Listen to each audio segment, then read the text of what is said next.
and you're watching Disney Channel. Welcome back to What the Fork Am I Doing? I'm Sam, I work at Haven's Kitchen, and I have been going through our cookbook in hopes of becoming a better chef. If you tuned in for the last few episodes, we are just getting started. I have learned how to essentially set myself up for success. Now we are actually going to get into the nitty-gritty of it all. Today's lesson will be how to cook rice, followed by an actual recipe. It may come as no surprise at all, but I actually don't love rice. Usually when I'm cooking at home, it's gonna be instant rice anyways, but if I ever actually cook rice, it doesn't really end up being the consistency that I'd like it to be. But once you do get the perfect pot of rice, there's a lot to do with it. You can season it, you can add sauces, you can do whatever you want with it. It really is a very versatile dish to have, and there's so many different ways to prepare it, so I think that this will be a good one to just have in my back pocket. Class, let's open up to page 31. The most reliable ratio is 1 1/2 to 2 cups of liquid for every cup of rice. Essentially a 2-to-1 ratio. Step 1, measure the rice. The book is saying 1 cup of dry rice per person will do. Today, it's just me again. No one's in the kitchen. I'm just gonna cook 1 cup and see what happens. The book is saying for this teaching demo, we should be using long or medium grain white rice. Went to the store and got brown rice because I know I'm gonna be making a stir fry later. I hope that all of these instructions kind of are a blanket statement and the same applies for brown rice. But who knows, I guess I've already messed up. Get your measuring cup. We just want 1 cup. I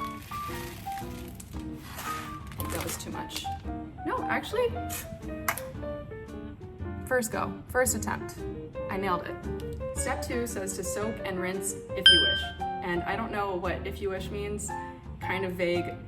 What I'm learning is that soaking rice for 20 to 30 minutes in advance of cooking cuts down the stove time. Some argue that it offers a plumper grain. If you want your rice to be sticky, don't soak. If you want your rice to separate, do soak. I don't know how I want my rice prepared. Is there a general preference among the public? For the sake of this video, I am going to soak. Oh, lost a few kernels in that process. I guess I could have suspected that, as there are holes in this colander. BRB while I go. Oh. Okay. What you gonna do, you know? I'll get that later.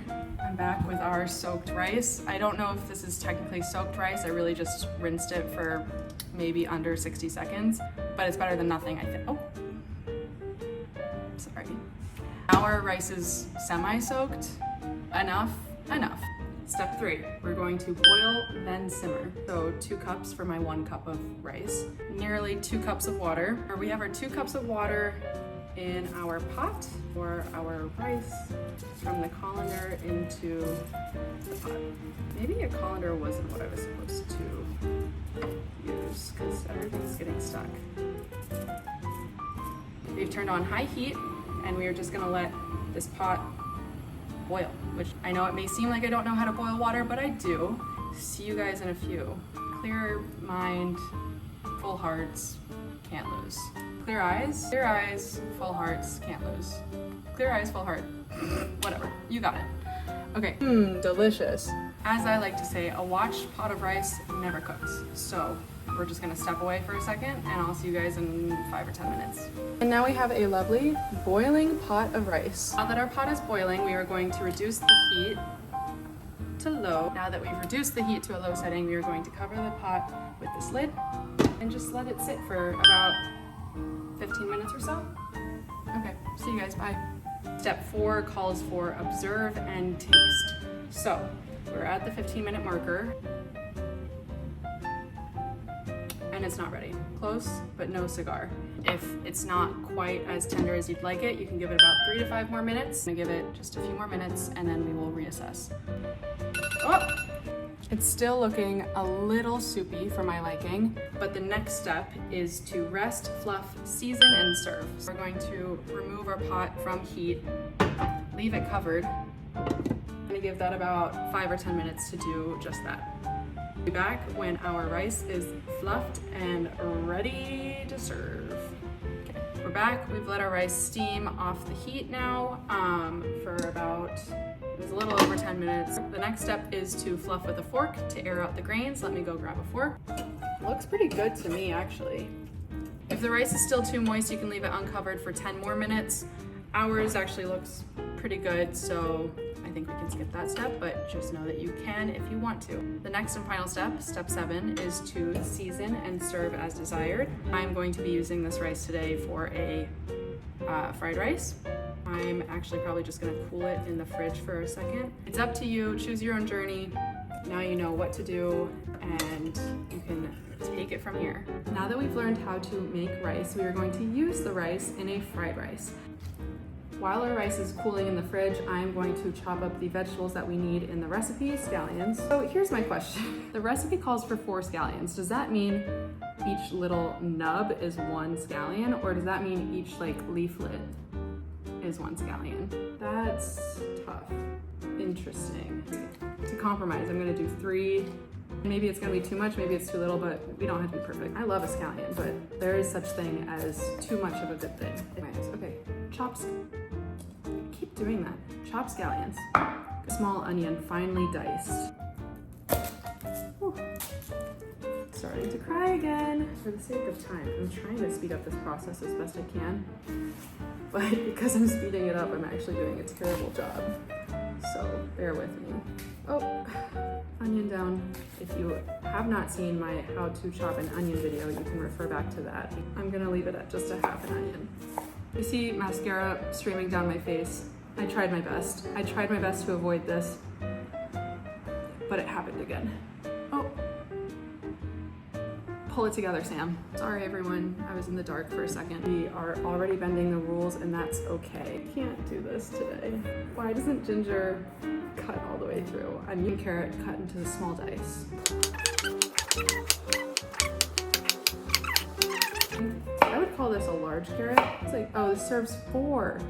This serves 4. You guys to read the whole recipe, and I'm not doing my one rule. That's why I had too much onion, that's why I had too much scallion. It's all coming together now. Not too worried, unless you guys are. Heat to simmer, stirring occasionally, drain. Oh, I wasn't supposed to.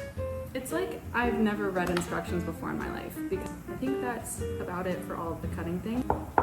Boiled rice, 1 can of cooked peas. Is that really 1 serving? I'm so confused. You can see this is what 1 cup of dry rice looks like after being cooked. Step 1.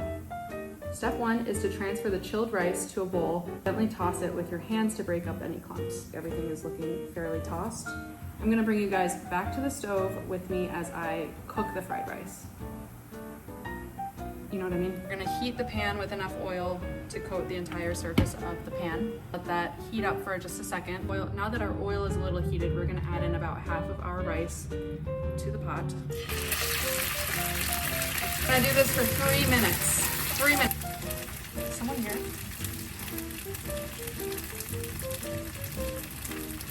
Panic. Ah! As you can see, we have quite a lot of rice here. Now you want to add more oil and the remainder of your rice. That was kind of chaotic. Now that I've transferred all my rice to the bowl, now apparently I'm supposed to transfer it back to the wok. See, I've kind of put all of my rice to the side here and created a hole in the center. Now I'll be adding in my scallions, carrots, onions, peas, and ginger.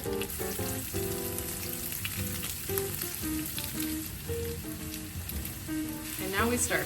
Let's stir everything around until it's fragrant, about a minute in. As we cook all of the vegetables in the center here, we can slowly start to add in some of the rice. Pull it in from the sides and just kind of add it to the mixture. Wow, I am an incredible chef, honestly. I forgot to tell you guys all the measurements of everything that I'm adding here. So I will just make sure to put that in the video description down below. We're too far gone at this point. My soy sauce is 1 teaspoon. Oh God, where's my, I almost couldn't find my measuring spoons. That would have been a real issue. Any old soy sauce will do. And voila. Okay, a 1/2 teaspoon of sesame oil. Don't know what I'm doing here. Sesame oil, 1/2 tablespoon. That smells so good. Don't tell anyone I did this. I'm just gonna add a little bit more soy sauce because I like soy sauce. Okay, assuming. 4. You're gonna push all of our rice back to the sides as we had it before. Everything's looking nice and brown. I'm gonna add in a little bit more of the vegetable oil to the center. And here's where things get really fun, you guys. Adding in a fried egg, actually 2. Voila, and voila. Woo! We're gonna scramble the eggs. This is so fun. Bring the heat back up a little bit, and we're gonna just start to scramble the eggs. It isn't until the eggs are basically done cooking that we're gonna start scrambling in the rice again. So hot. If you can't handle the heat, get out of the kitchen. Now we're scrambling. Wow.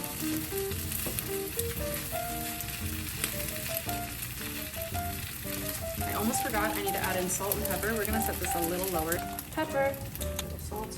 Now we have a lovely pan. Next thing is to plate it and top with the remaining scallions. And here we are. There is our fried rice. A little closer for inspection. Let's just go ahead and dump all of that. Well, there's probably a more graceful way to do that. She's gorgeous, you guys.